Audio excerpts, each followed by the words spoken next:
Price God. இன்றைய தியானம் லூக்கா 12:4 முதல் 12 வரை.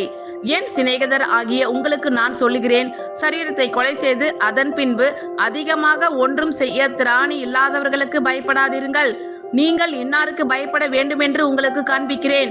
கொலை செய்த பின்பு நரகத்திலே தள்ள வல்லமை உள்ளவருக்கு பயப்படுங்கள். ஆம், அவருக்கே பயப்படுங்கள் என்று உங்களுக்கு சொல்லுகிறேன். 2 காசுக்கு 5 அடைக்கலான் குருவிகளை விற்கிறார்கள் அல்லவா? அவைகளில் ஒன்றாகிலும் தேவனால் மறக்கப்படுகிறது இல்லை. உங்கள் தலையில் உள்ள மயிரெல்லாம் எண்ணப்பட்டிருக்கிறது. ஆகையால் பயப்படாதிருங்கள்.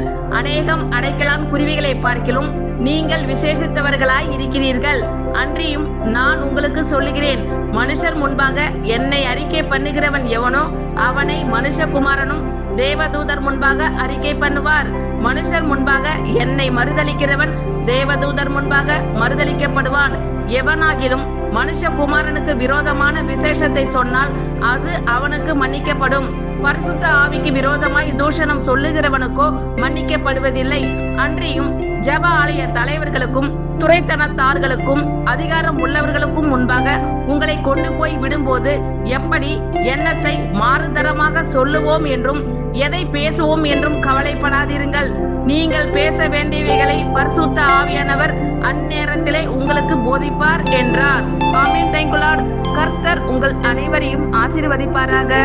God bless you all.